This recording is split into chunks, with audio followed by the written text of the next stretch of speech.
Hi, welcome to Fireplace Tales.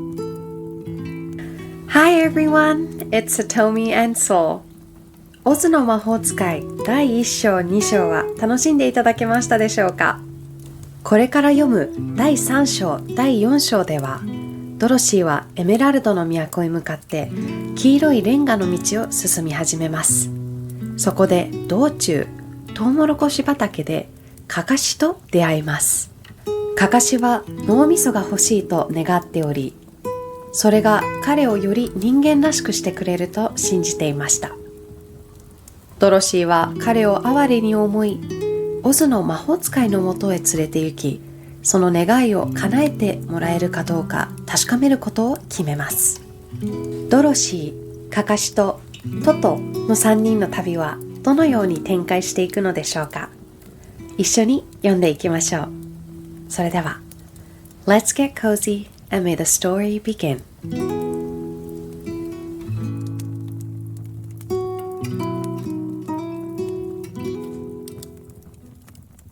Chapter 3 How Dorothy Saved the Scarecrow. When Dorothy was left alone, she began to feel hungry. So she went to the cupboard and cut herself some bread, which she spread with butter. She gave some to Toto, and taking a pail from the shelf, she carried it down to the little brook and filled it with clear, sparkling water. Toto ran over to the trees and began to bark at the bird sitting there. Dorothy went to get him and saw such delicious fruit hanging from the branches that she gathered some of it, finding it just what she wanted to help out her breakfast. Then she went back to the house, and having helped herself and Toto to a good drink of the cool, clear water, she set about making ready for the journey to the City of Emeralds. Dorothy had only one other dress, but that happened to be clean and was hanging on a peg beside her bed. It was gingham with checks of white and blue, and although the blue was somewhat faded with many washings, it was still a pretty frock. The girl washed herself carefully, dressed herself in the clean gingham, and tied her pink sunbonnet on her head. She took a little basket and filled it with bread from the cupboard, laying a white cloth over the top. Then she looked down at her feet and noticed how old and worn her shoes were. "They surely will never do for a long journey, Toto," she said. And Toto looked up into her face with his little black eyes and wagged his tail to show he knew what she meant. At that moment, Dorothy saw lying on the table the silver shoes that had belonged to the Witch of the East. "I wonder if they will fit me," she said to Toto. "They would be just the thing to take a long walk in, for they could not wear out." She took off her old leather shoes and tried on the silver ones, which fitted her as well as if they had been made for her. Finally, she picked up her basket. "Come along, Toto," she said. "We will go to the Emerald City and ask the Great Oz how to get back to Kansas again." She closed the door, locked it, and put the key carefully in the pocket of her dress. And so, with Toto trotting along soberly behind her, she started on her journey.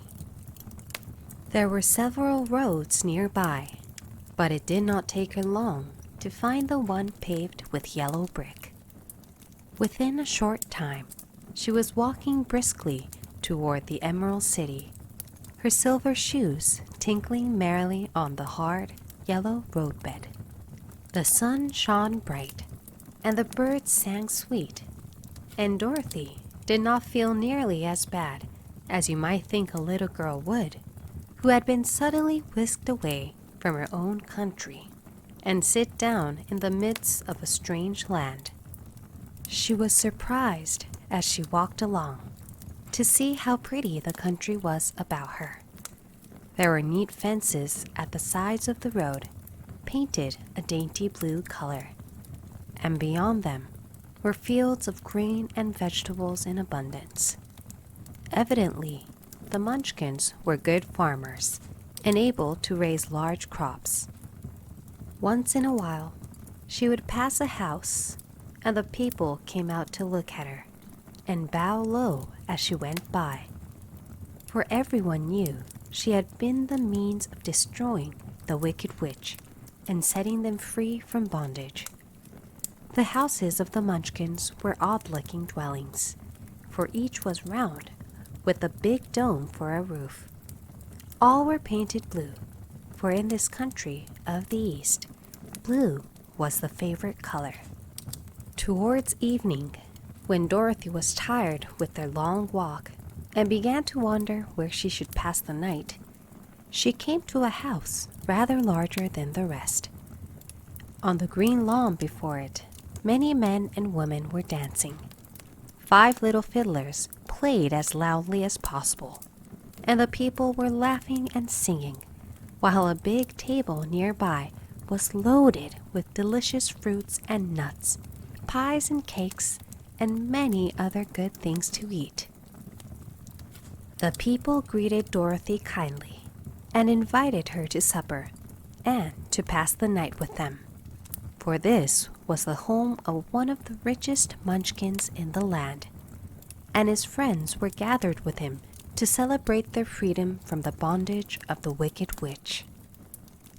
Dorothy ate a hearty supper and was waited upon by the rich Munchkin himself, whose name was Bach. Then she sat down upon a settee and watched the people dance. When Bach saw her silver shoes, he said, "You must be a great sorceress." "Why?" asked the girl. "Because you wear silver shoes and have killed the wicked witch. Besides, you have white in your frock, and only witches and sorceresses wear white."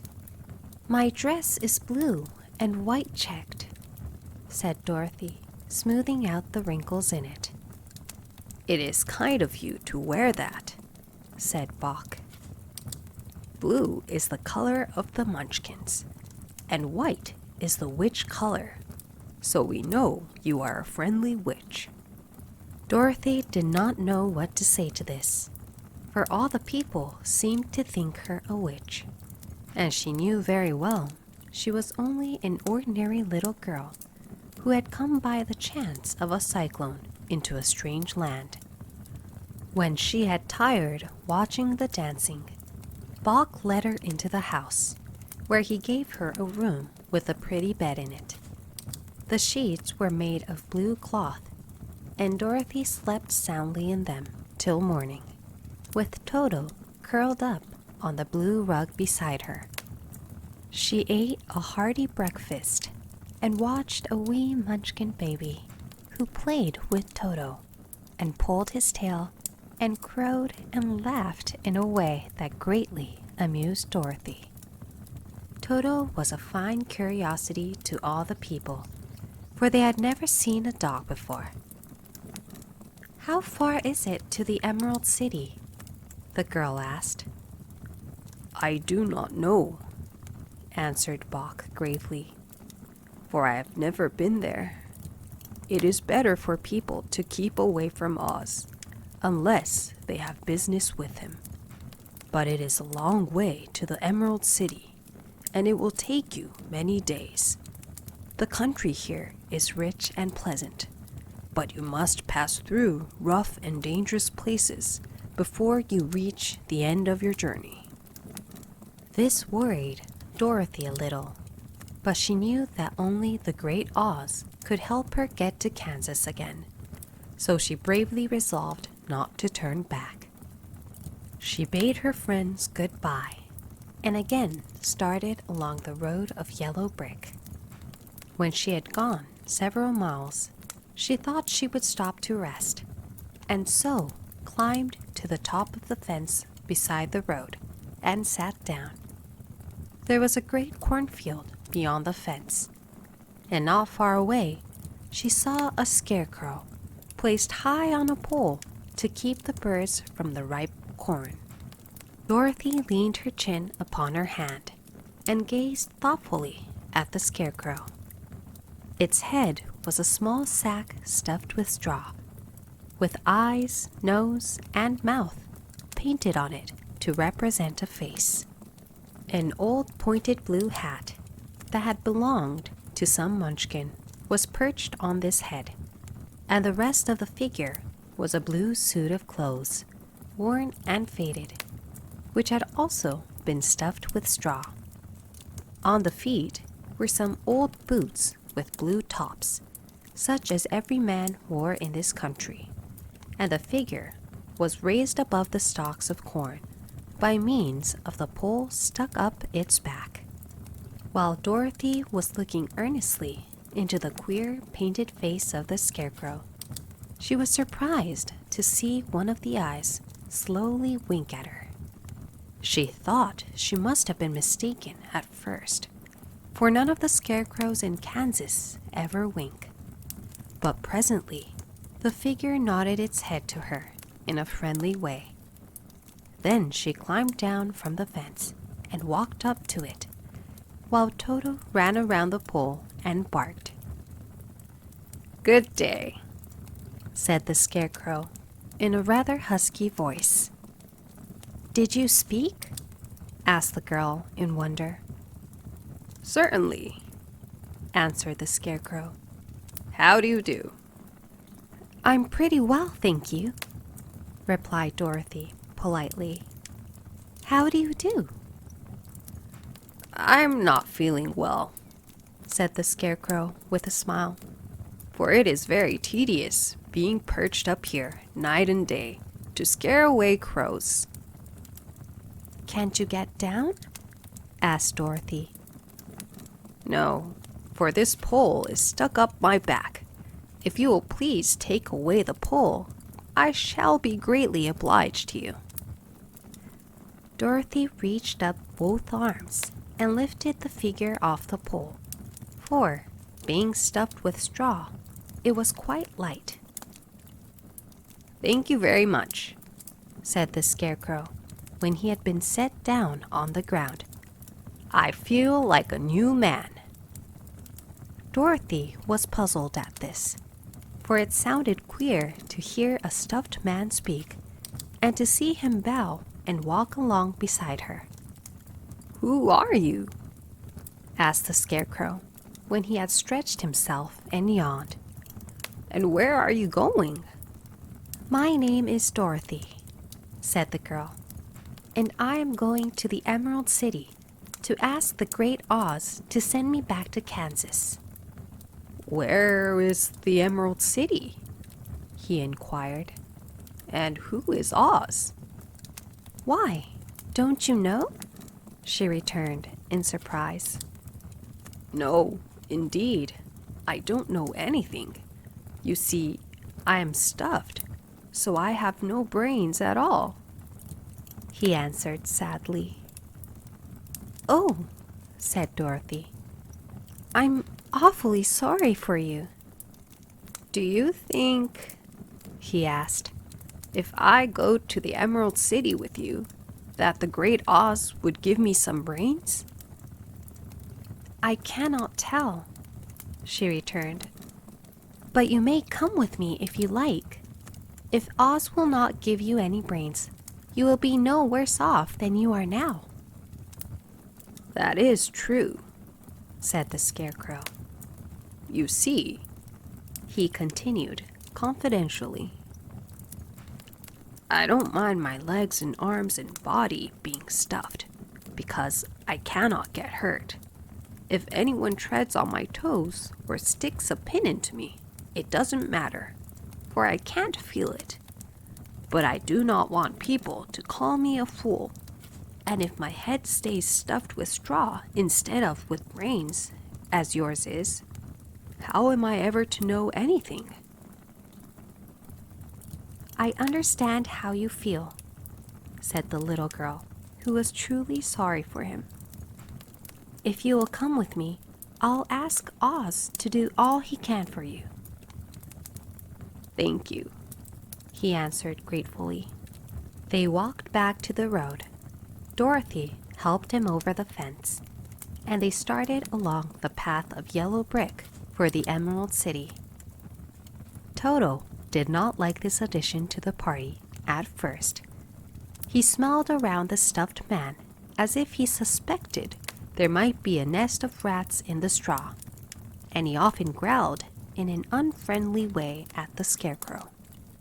Don't mind Toto, said Dorothy to her new friend. He never bites. Oh, I'm not afraid, replied the Scarecrow. He can't hurt the straw. Do let me carry that basket for you. I shall not mind it, for I can't get tired. I'll tell you a secret, he continued as he walked along. There is only one thing in the world I am afraid of. What is that? Asked Dorothy. The Munchkin farmer who made you? No, answered the Scarecrow. It's a lighted match. Chapter 4. The Road Through the Forest. After a few hours, the road began to be rough, and the walking grew so difficult that the Scarecrow often stumbled over the yellow bricks, which were here very uneven. Sometimes, indeed, they were broken or missing altogether, leaving holes that Toto jumped across and Dorothy walked around. As for the Scarecrow, having no brains, he walked straight ahead, and so stepped into the holes and fell at full length on the hard bricks. It never hurt him, however, and Dorothy would pick him up and set him upon his feet again, while he joined her in laughing merrily at his own mishap. The farms were not nearly so well cared for here as they were farther back. There were fewer houses and fewer fruit trees, and the farther they went, the more dismal and lonesome the country became. At noon, they sat down by the roadside near a little brook, and Dorothy opened her basket and got out some bread. She offered a piece to the Scarecrow, but he refused. "I'm never hungry," he said, "and it is a lucky thing I am not, for my mouth is only painted, and if I should cut a hole in it so I could eat, the straw I'm stuffed with would come out, and that would spoil the shape of my head." Dorothy saw at once that this was true, so she only nodded and went on eating her bread. "Tell me something about yourself and the country you came from," said the Scarecrow when she had finished her dinner. So she told him all about Kansas and how gray everything was there, and how the cyclone had carried her to this queer land of Oz. The Scarecrow listened carefully and said, "I cannot understand why you should wish to leave this beautiful country and go back to the dry, gray place you call Kansas." "That is because you have no brains," answered the girl. "No matter how dreary and gray our homes are, we people of flesh and blood would rather live there than in any other country, be it ever so beautiful. There is no place like home." The Scarecrow sighed. "Of course I cannot understand it," he said. "If your heads were stuffed with straw like mine, you would probably all live in the beautiful places, and then Kansas would have no people at all. It is fortunate for Kansas that you have brains." "Won't you tell me a story while we are resting?" asked the child. The Scarecrow looked at her reproachfully and answered, "My life has been so short that I really know nothing whatever. I was only made day before yesterday. What happened in the world before that time is all unknown to me. Luckily, when the farmer made my head, one of the first things he did was to paint my ears, so that I heard what was going on. There was another munchkin with him, and the first thing I heard was the farmer saying, 'How do you like those ears?' 'They aren't straight,' answered the other. 'Never mind,' said the farmer. 'They are ears just the same,' which was true enough. 'Now I'll make the eyes,' said the farmer. So he painted my right eye, and as soon as it was finished, I found myself looking at him and at everything around me with a great deal of curiosity, for this was my first glimpse of the world. 'That's a rather pretty eye,' remarked the munchkin, who was watching the farmer. 'Blue paint is just the color for eyes. I think I'll make the other a little bigger,' said the farmer. And when the second eye was done, I could see much better than before. Then he made my nose and my mouth, but I did not speak, because at that time I didn't know what a mouth was for.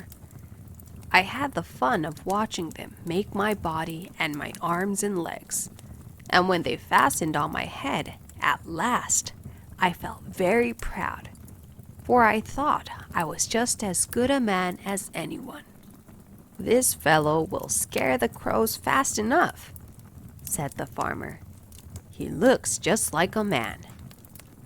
'Why, he is a man,' said the other, and I quite agreed with him.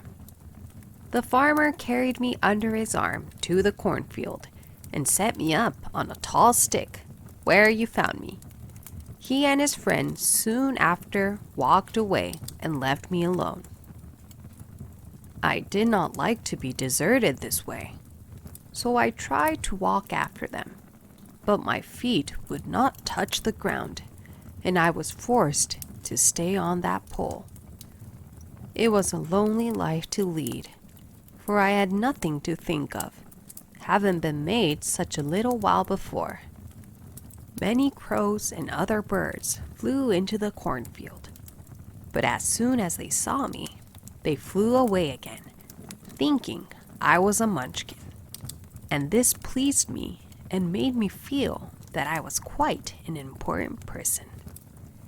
By and by, an old crow flew near me, and after looking at me carefully, he perched upon my shoulder and said, "I wonder if that farmer thought to fool me in this clumsy manner.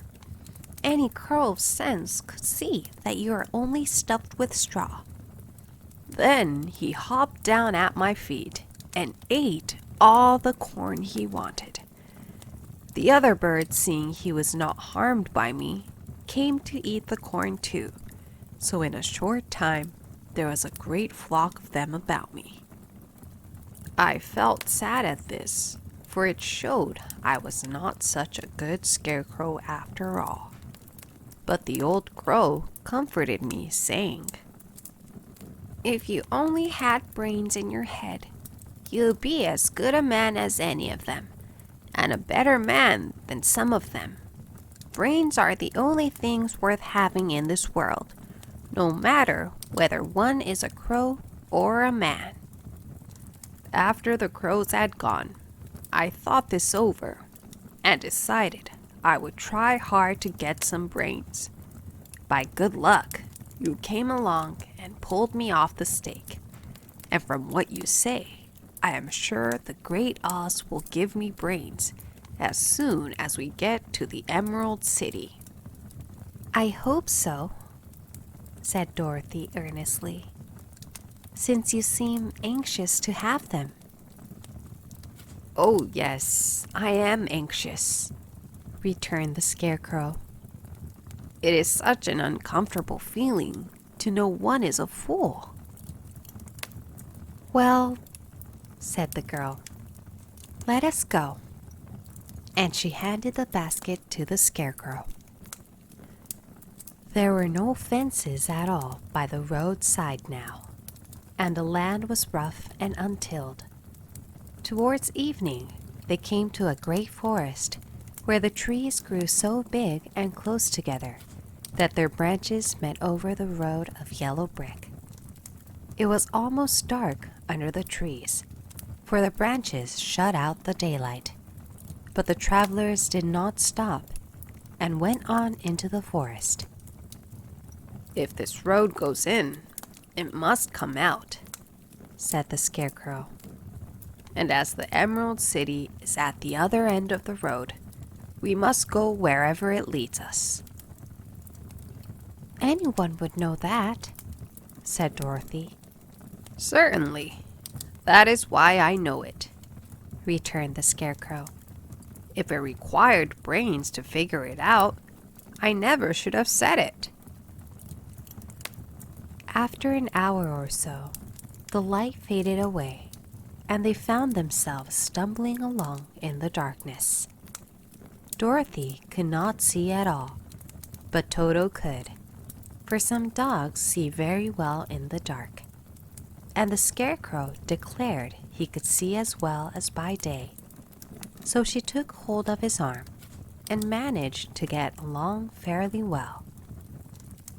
If you see any house or any place where we can pass the night, she said, you must tell me, for it is very uncomfortable walking in the dark. Soon after, the scarecrow stopped. I see a little cottage at the right of us, he said, built of logs and branches.